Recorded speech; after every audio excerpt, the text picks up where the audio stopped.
Hi friends, hi குட்டீஸ், எல்லோரும் எப்படி இருக்கீங்க? மேக்ஸை பார்த்து தயவு செய்து ஓடாதீங்க. ரொம்பவே ஈஸியாக ஒரு கிராஃப்ட் ரெடி பண்ணியிருக்கு. இதை வச்சு நம்ம கேமும் விளையாடலாம், ப்ளஸ் மேக்ஸை ஈஸியாகவும் நம்மளால் ப்ராப்ளம்ஸை சால்வ் பண்ண முடியும்.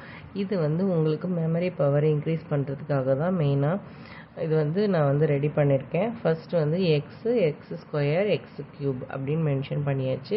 இப்போது எக்ஸுன்றது 1லேருந்து நம்ம எந்த கவுண்ட் வேணால் நம்ம லோட் பண்ணி வச்சுருக்கோம். நான் 10 வரைக்கும் லோட் பண்ணி வச்சுருக்கேன்.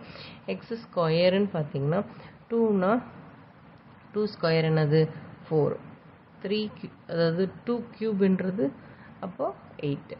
அந்த மாதிரி 3க்கு 4க்கு 5க்கு அதாவது 10 வரைக்கும் லோட் பண்ணி வச்சுட்டேன். ஸோ இதை பசங்க விளையாட்டை தன்னோட ஃப்ரெண்ட்ஸ் கூட ஷேர் பண்ணி விளையாடுறப்ப நம்பர்ஸும் ஈஸியாக மனப்பாடம் ஆகிடும். நம்ம மல்டிப்ளிகேஷன் டேபிள் போடுறப்ப, டிவிஷன் போடுறப்ப, ஒரு கேல்குலேஷன் போடுறப்ப எந்த வித ப்ராப்ளம்ஸ்க்கும் இது ரொம்பவே யூஸ்ஃபுல்லாக இருக்கும். இந்த மாதிரி ஒரு கிராஃப்டை ரெடி பண்ணி உங்கள் பசங்களுக்கும் நீங்கள் ஈஸியாக சொல்லிக் கொடுங்க. ஸோ இந்த வீடியோ உங்களுக்கு பிடிச்சிருக்குன்னு நினைக்கிறேன். லைக் பண்ணுங்கள், ஷேர் பண்ணுங்கள், ஃபாலோ பண்ணுங்கள். அடுத்த வீடியோவில் சந்திக்கலாம். பாய்.